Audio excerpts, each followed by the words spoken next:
कांग्रेस आज भी उस स्पीड से आगे नहीं बढ़ रही है जिस कांग्रेस को आजादी के बाद से इस देश की सत्ता और शासन पर अपना एक अलग प्रभाव रहा है। ये भविष्यवाणी अगर कांग्रेस की तरफ से हो कि जल्दी ही सरकार गिर जाएगी, तो इसके पीछे की कहानी क्या है? कांग्रेस के जड़ जो है वो खोदने में लगे हुए हैं। भारतीय जनता पार्टी को दो चुनाव 14 और 19 के बाद 2024 में टक्कर तो जरूर दिया गया। नोरमा ग्रुप, जो सोचता है वो करता है। आपके अपने सपनों का आशियाना। नमस्कार, एक बार फिर से आपका बहुत बहुत स्वागत करते हैं। स्पेशल स्टोरी लेकर के आपके सामने हाजिर हुए हैं और स्पेशल स्टोरी में आज हम कुछ ऐसे पहलुओं पर चर्चा करेंगे, आपके सामने रखेंगे, जो कहीं ना कहीं आपके मन में भी उमड़ घुमड़ रहे होंगे। वर्तमान जो बिहार की राजनीति है उसको लेकर के कई तरह की चर्चाएं चल रही हैं। एक तरफ जहां भारतीय जनता पार्टी बिना किसी ब्रेकर के सीधे सीधे सत्ता के शीर्ष पर पहुंचती जा रही है। कई राज्यों में उसकी सरकारें हैं। अब तो देश के अधिकांश राज्यों में भारतीय जनता पार्टी की सरकार है, लेकिन विपक्ष इतना कमजोर अचानक कैसे हुआ? जो कांग्रेस लगातार इस देश के ऊपर अधिकांश अपना शासन चला चुकी है, उस कांग्रेस को आज वर्तमान स्थिति में क्यों मुंह की खानी पड़ रही है और कहीं कहीं तो उसकी बोहनी तक नहीं हो रही है? इसके पीछे का कारण और खास करके ये तब और ज्यादा चर्चा का विषय बन जाता है जब सब कुछ ठीक ठाक होने के बावजूद ये कहा जाए कि सरकार गिर जाएगी, इसकी भविष्यवाणी की जाए। अगर सरकार गिरने की भविष्यवाणी की जाए तो कहीं ना कहीं ये बात भी चिंता का कारण बनती है, या फिर सोचने के लिए मजबूर होते हैं कि पर्दे के पीछे कुछ चल रहा है क्या। इस पर्दे के पीछे वाली कहानी में हमने आपको कई बार बताया है और उठा करके आप देख लीजिए, पिछले 3.5 दशक से ज्यादा समय हो गए जब लालू प्रसाद 1990 में बिहार की गद्दी पर बैठे थे, तब से लेकर के अब तक बिहार में दूसरे किसी का देखने और ताकने तक का हिम्मत नहीं था। कोशिश तो बहुत की गई, बीच में जीतन राम मांझी ने भी किया, कांग्रेस उस तरह से खड़ी नहीं हो पाई। 1990 के बाद तो कांग्रेस का स्थिति बिहार में बिल्कुल खड़ा नहीं हुआ, लेकिन देश स्तर पे भी 2014 के बाद कांग्रेस बुरी तरह से पीटती रही। हालांकि 2024 में उसने कुछ हद तक प्रदर्शन जो है बेहतर किया, लेकिन अब जो वर्तमान स्थिति बनी है उसमें ये भविष्यवाणी अगर कांग्रेस की तरफ से हो कि जल्दी ही सरकार गिर जाएगी, तो इसके पीछे की कहानी क्या है? लालू प्रसाद और नीतीश कुमार अब उतने ज्यादा एक्शन और एक्टिव राजनीति की तरफ नहीं है, लेकिन बैठ करके वो राजनीति कर रहे हैं। जिस तरह से वो वहां से स्टेयरिंग घुमा रहे हैं, वो साफ साफ बताता है कि अभी भी उनमें राजनीति शेष बची हुई है। और भारतीय जनता पार्टी के डर का कारण भी यही दोनों है। हमने आपको बताया था कि अश्वमेध का घोड़ा बिहार से ही रुकता है और यहीं आकर के भारतीय जनता पार्टी उस मोर की तरह हो जाती है जो नाश्ता तो बहुत अच्छा है, लेकिन उसके पैरों पर देखने के बाद उसे काफी दुख होता है, तकलीफ होती है। बिहार भी ऐसा ही एक राज्य था जहां से आगे बढ़ने का रास्ता नहीं मिल पा रहा था, लेकिन इस बार ऐन चुनाव के वक्त जब पश्चिम बंगाल में वोटिंग हो रहे थे, उसी बीच में नीतीश कुमार ने यह ऐलान कर दिया, पश्चिम बंगाल के चुनाव से ठीक उसी मध्य में, कि वो अब बिहार के मुखिया नहीं बल्कि राज्यसभा की तरफ कुछ करेंगे। और उन्होंने इसके लिए नॉमिनेशन भी भरा और साथ साथ वो चुनाव जीत भी गए। अब ऐसी स्थिति में बिहार के मुखिया के तौर पे नीतीश कुमार ने अपनी गद्दी जो है सम्राट चौधरी को दे दी और यहां से एक नए अध्याय की शुरुआत हुई। इसे कई एंगल से देखा जा रहा है। सम्राट चौधरी की योग्यता, सम्राट चौधरी के काम करने के तरीके, ये सब कुछ, जहां एक तरफ ये कहा जा रहा है कि कटघरे में जब तराजू पर रखा जा रहा है तो बिल्कुल पैरेलल चल रहा है, नीतीश कुमार की तरह ही वो बिहार की सियासत और बिहार की सरकार चला रहे हैं। लेकिन दूसरी तरफ आपको बता दें कि जो वर्तमान परिस्थिति बनी है उसमें जब कांग्रेस के शासन से अजीज हो गए थे लोग, तो 70 के दशक से एक लड़ाई शुरू हुई थी और ये लड़ाई 1990 में आते आते तक कई राज्यों से कांग्रेस का सफाया कर चुकी थी।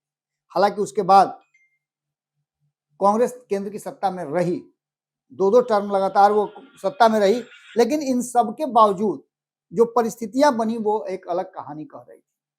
इस कहानी में एक बात तो साफ साफ नजर आ रहा था कि कहीं ना कहीं कांग्रेस के अगेंस्ट, कांग्रेस से निकले हुए लोग या फिर कई क्षेत्रीय दल कांग्रेस के जड़ जो है वो खोदने में लगे हुए हैं। इसमें बहुत सारे ऐसे नेता भी थे जो कांग्रेस के साथ थे, कांग्रेस छोड़ करके उन्होंने कांग्रेस के नीतियों का विरोध किया और वो अपनी पार्टी बनाए। लालू प्रसाद उसी आंदोलन की उपज है, नीतीश कुमार भी उसी आंदोलन की उपज है और भारतीय जनता पार्टी तो अपनी एक अलग पहचान के साथ, अपनी अलग आइडेंटिटी के साथ काम कर रही थी। 80-90 के दशक में जिस तरह से मंडल आयोग की सिफारिशों को लेकर के आंदोलन हुआ, उसके बाद से जो परिस्थितियां बनी और कांग्रेस के विरुद्ध एक मुहिम चला, उस मुहिम ने कई क्षेत्रीय पार्टियों को अलग अलग राज्यों में जन्म दिया। वोटों का बंटवारा हुआ और जो आपको याद होगा कि कांग्रेस के जनाधार मुस्लिम वोट थे, सवर्ण वोट थे और अति पिछड़ों का वोट भी, उनको पिछड़ों का वोट भी जाया करता था। हालांकि दलित भी बहुत हद तक जगजीवन बाबू के कारण कांग्रेस के साथ जुड़े हुए थे, लेकिन 90 के बाद कांग्रेस का क्षरण हुआ और वहां से एक नई राजनीति की शुरुआत हुई। भारतीय जनता पार्टी धीरे धीरे करके 2 सदस्यों के साथ साथ अब आज के डेट में, हालांकि इस बार के चुनाव में उसकी सीटें घटी हैं, 240 पे आकर के अटक गई है, लेकिन 300 से ज्यादा सीट जीत करके 2019 में आई थी और अपने दम पे बहुमत प्राप्त कर लिया था। इस बार थोड़ा सा निश्चित रूप से कमी हुई है सीटों की, लेकिन कांग्रेस आज भी उस स्पीड से आगे नहीं बढ़ रही है जिस कांग्रेस को आजादी के बाद से इस देश की सत्ता और शासन पर अपना एक अलग प्रभाव रहा है। तो ऐसे में ये जो परिस्थितियां बनी है और कई ऐसी बातें हो रही हैं, उसके पीछे जो तत्कालीन प्रभाव है उसको देखा जा रहा है। कांग्रेस पार्टी प्रयास तो बहुत कर रही है, लेकिन पार्टी को एकजुट रखने में, उसके बिखराव को रोकने में कहीं ना कहीं जो शीर्ष नेतृत्व है वो सफल नहीं हो पा रहा है। इसका कारण है कि क्षेत्रीय दल अब अपने लिए स्पेस बना चुके हैं और कई राज्यों में, जैसे बिहार में आप देखिए, कहीं ना कहीं पिछलग्गू बन करके कांग्रेस पिछले कई दशक से चल रही है। 90 के बाद अगर बात करें तो कांग्रेस राजद की पिछलग्गू बन के चल रही है। वहीं उत्तर प्रदेश की बात करें तो उत्तर प्रदेश में भी अखिलेश यादव के पीछे भी चल रही है। पश्चिम बंगाल में कांग्रेस का अस्तित्व ही समाप्त हो गया है, तो वहीं झारखंड में वो हेमंत सोरेन के पिछलग्गू बनी हुई है। और भी कई राज्यों में आप देखेंगे, देश के अधिकांश राज्यों में कांग्रेस पिछलग्गू का ही काम कर रही है, साउथ के कुछ राज्यों को अगर छोड़ दिया जाए। ऐसे में जो कांग्रेस का वोट बैंक है वो कहीं ना कहीं अब उन क्षेत्रीय दलों के पास स्विच कर गया है और ये भारतीय जनता पार्टी के लिए सबसे बेहतर अवसर है, यानी खाद पानी का काम करता है। क्षेत्रीय दल वर्सेस कांग्रेस की लड़ाई होती है, जो अभी देखा आपने पश्चिम बंगाल में हुआ। वाम दल अलग चुनाव लड़ रहे थे, कांग्रेस अलग लड़ रही थी और टीएमसी अलग लड़ रही थी, जिसका नतीजा आपको सीधे सीधे नजर आया। अब ऐसी स्थिति में तमिलनाडु में डीएमके है, उसके बाद एआईएडीएमके है। वहीं आपको बता दें कि तेलुगु देशम पार्टी टीडीपी भी एक क्षेत्रीय दल ही है। इसके अलावा पश्चिम बंगाल में तृणमूल कांग्रेस, इन सब का नाम हम ले चुके हैं। बिहार में आपने देखा होगा कि राष्ट्रीय जनता दल है, नीतीश कुमार की जनता दल यूनाइटेड है, लोक जनशक्ति पार्टी भी अब खड़ी हो गई है। इसके अलावा आपको बताएं कि कहीं ना कहीं कांग्रेस का अस्तित्व जो है संकट में है, उसके पीछे का कारण ये क्षेत्रीय दल है। हालांकि समय समय पर कांग्रेस गैर भाजपाई दलों को अपने पास बुलाने का काम करती है। 2022 में जब नीतीश कुमार एनडीए छोड़ करके आए थे तो कांग्रेस ने उनके साथ एक गठबंधन बनाने का प्रयास किया था। हालांकि 2024 के लोकसभा चुनाव से ठीक पहले यह गठबंधन टूट गया और इसमें भी अति महत्वाकांक्षा कही जा रही है कि कांग्रेस की थी। नीतीश कुमार के हाथ में कमान नहीं दिया गया, जिसके कारण ये सब कुछ हो गया। दूसरी तरफ अमित शाह और नरेंद्र मोदी की जोड़ी पूरी तरह से कांग्रेस को हर मोर्चे पर घेर चुकी है। कांग्रेस की नीतियां हो, कांग्रेस की जो काम करने का शैली हो, या कांग्रेस ने आजादी के बाद जो किया उस पर वो लगातार हमला करते रहते हैं। वैचारिक राष्ट्रवाद और कल्याणकारी योजनाओं को लेकर के कहीं ना कहीं भारतीय जनता पार्टी के शीर्ष नेतृत्व के लोग कांग्रेस को दबा देते हैं। संगठनात्मक अगर ढांचा की बात करें तो कांग्रेस में है, लेकिन कांग्रेस से इतने तेजी से लोग बाहर हो रहे हैं, इसका भी एक बड़ा नतीजा है। ऐसे में क्षेत्रीय दल अगर कांग्रेस के साथ जुट करके काम करते हैं, जैसा कि 2022 में नीतीश कुमार ने प्रयास किया था, 2024 के चुनाव में भारतीय जनता पार्टी को दो चुनाव 14 और 19 के बाद 2024 में टक्कर तो जरूर दिया गया था। इसका कारण था कि क्षेत्रीय दल को एकजुट किया था। हालांकि नीतीश कुमार होते तो, हालांकि हाइपोथेटिकल ये है, लेकिन नीतीश होते तो परिणाम कुछ और भी हो सकते थे। खैर, कांग्रेस के वोट बैंक बिखरते हुए दिखाई दे रहे हैं और कहीं ना कहीं इस वोट बैंक के बिखरने में खास करके मुस्लिम समाज, जो कि कुछ लालू प्रसाद के पास, कुछ एआईएमआईएम के पास, अब देख लीजिए कि बिहार के ही चुनाव को अगर देख लीजिए तो 25 सीटें, 41 सीटें जो विपक्ष के पास आई हैं उसमें मात्र 6 सीटें कांग्रेस को आई हैं। 2020 में भी उसके पास मात्र 19 सीट आई थी, जबकि 2015 में सब क्षेत्रीय दल मिले हुए थे तो भारतीय जनता पार्टी को सत्ता से बाहर रख लिया था, ये भी आपको पता है। यानी कि कहीं ना कहीं कांग्रेस के पनपने और उसके उस एज तक पहुंचने जहां वो भारतीय जनता पार्टी को सीधी टक्कर दे सके, उसके लिए क्षेत्रीय दलों का उसके साथ होना जरूरी है, और वो भी मजबूत दलों का। अब देखना दिलचस्प ये होगा कि वर्तमान जो राजनीतिक परिदृश्य है उसमें कांग्रेस क्या करती है। हालांकि कांग्रेस ने यह भविष्यवाणी की है कि जो केंद्र की सरकार है और कई राज्यों में सरकारें हैं वो जल्दी ही गिर जाएंगी। इसके पीछे का उसका तर्क क्या है, क्या जोड़ घटाव है? सीधे जोड़ घटाव की बात करें तो नजर आ रहा है कि 32 सीटों की जरूरत केंद्र में सत्ता में बने रहने के लिए भारतीय जनता पार्टी को जरूरत है, जिसकी पूर्ति चंद्रबाबू नायडू और नीतीश कुमार कर रहे हैं। कुछ हद तक अगर देखा जाए तो चिराग पासवान भी उसमें साथ दे रहे हैं। तो ये सभी लोग के साथ देने के चलते केंद्र में सरकार टिकी हुई है। आखिर किस आधार पर, जबकि सब कुछ ठीक ठाक एनडीए में चल रहा है? इसके 2-3 कारण बड़ा स्पष्ट नजर आ रहे हैं। पहला कारण कि एमएलसी का चुनाव है, इस चुनाव को लेकर के महत्वाकांक्षाएं काफी परवान चढ़ रही हैं। जीतन राम मांझी ने खुलेआम सरेआम यह बात कह दिया है कि उन्हें भी विधान परिषद की एक सीट चाहिए। चिराग पासवान को चाहिए ही चाहिए, और उपेंद्र कुशवाहा अपने बेटा को मंत्रिमंडल में शामिल कराए हैं तो उनको भी चाहिए ही चाहिए। ये सभी परिस्थितियां, सभी बातें इशारा कर रही हैं कि कहीं ना कहीं जो वर्तमान परिस्थिति बनी है वो इस बात की तरफ इशारा कर रही है कि कांग्रेस के लिए उचित माहौल तब पैदा होगा या वो टक्कर में तब आ सकती है जब उसके साथ क्षेत्रीय दल हों। यानी सीधे तौर पे पेच कहां फंसा हुआ है और इस भविष्यवाणी के क्या मायने हैं, ये आप अच्छी तरह से समझ गए होंगे। कांग्रेस तभी आगे बढ़ सकती है जब उसको बैसाखी, मजबूत बैसाखी क्षेत्रीय दलों का हर राज्यों में मिले। ऐसा होता दिखाई नहीं दे रहा है। बिहार की ही बात करें तो बिहार में जो दल काफी मजबूत हैं, जनता दल यूनाइटेड, जब जब साथ में कांग्रेस के रही, सत्ता में रही, वो चिराग पासवान अपनी पार्टी को अलग से चुनाव लड़वाते हैं या फिर वो एनडीए के साथ रहे, इसका भी असर पड़ता है। तो निश्चित रूप से भारतीय जनता पार्टी के विरुद्ध यदि बड़ी लड़ाई लड़नी है तो उसके लिए क्षेत्रीय दलों का साथ होना जरूरी है। जो वोटों का बिखराव हो रहा है उसे एक जगह समेट के रखने के लिए कांग्रेस को चाहिए कि वो क्षेत्रीय दलों के साथ सामंजस्य बिठा ले।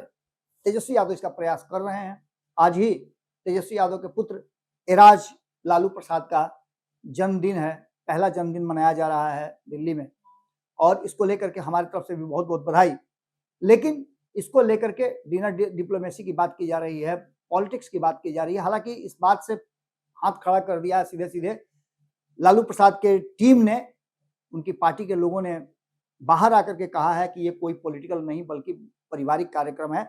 लेकिन कई राज्यों के मुख्यमंत्री, पूर्व मुख्यमंत्री और गणमान्य लोगों को, कई राजनीतिक दल के बड़े हस्तियों को बुलाया गया है, तो इसमें निश्चित रूप से राजनीति की चर्चाएं तो होगी ही होगी। अब रहा सवाल कि जो वर्तमान परिस्थिति है उसमें नीतीश और लालू का रोल क्या होगा। क्या कांग्रेस नहीं बल्कि क्षेत्रीय दलों को साथ ला करके, लालू प्रसाद और नीतीश कुमार को साथ ला करके एक बार फिर से इस देश में बड़े राजनीतिक परिवर्तन के संकेत मिल रहे हैं क्या? देखना दिलचस्प होगा कि नीतीश कुमार अभी तक तो संतुष्ट नजर आ रहे हैं, एनडीए गठबंधन में सब कुछ ठीक चल रहा है, बेटे को उन्होंने मंत्रिमंडल में शामिल करा ही दिया, बहुत जल्द वो एमएलसी भी बन जाएंगे। ये सारी परिस्थितियां हैं, लेकिन राजनीति में कब क्या हो जाएगा ये कहना बड़ा मुश्किल होता है। परिस्थितियां बिल्कुल इस देश में उसी तरह की हैं जहां क्षेत्रीय दलों ने एक तरफ जहां कांग्रेस का रास्ता रोक लिया है तो वहीं भारतीय जनता पार्टी के लिए एक सुगम रास्ता तैयार किया है। क्या होने वाला है आने वाले समय में देखना बड़ा दिलचस्प होगा। क्या भारतीय जनता पार्टी को टक्कर देने लायक कांग्रेस बन पाएगी? क्या क्षेत्रीय दल एक साथ जुट पाएंगे? आज के इस कार्यक्रम के बाद जो निजी कार्यक्रम कहा जा रहा है लालू प्रसाद के परिवार का, उस कार्यक्रम के बाद क्या राजनीतिक परिदृश्य आता है, क्षण करके क्या आता है, हमारी नजर बनी हुई है। आप जुड़े रहिएगा भारत लाइव के साथ। बहुत बहुत धन्यवाद। आपके सपनों को हमने सजाया है, ई होम्स पैनोरामा को हमने बनाया है। ई होम्स मेरा एक सपना था जिस पे मैं पिछले 4 साल से काम कर रहा था। हमने जो बनाया है वो सबने है माना। ई होम्स पैनोरामा में हो आपका भी आशियाना। और फाइनली हमने 2021 में इस प्रोजेक्ट को लॉन्च किया। बहुत लोग अप्रिशिएट कर रहे हैं कि पूर्णिया जैसे शहर में, बिहार के, एक तो बिहार की बात करें उसमें भी पूर्णिया जैसे छोटे जगह में इस तरह का लाइफस्टाइल देना, ये सुन के हम लोगों को बहुत अच्छा लगता है। ई होम्स में हमने कुछ और भी किया है, जैसे हम जिस जगह में रह रहे हैं हमारे फैमिली सिक्योर हो, उनको सिक्योरिटी का ध्यान में रखा है। आपकी सुविधा और सुरक्षा आपके लिए खास है, ये आपका विश्वास है। इसमें आर्टिफिशियल इंटेलिजेंस का 7 लेयर सिक्योरिटी का हमने इस्तेमाल किया है। लस ग्रीन कैंपस को बनाया है। यदि हमारा बाउंड्री वाल है तो वो वर्टिकल गार्डन है।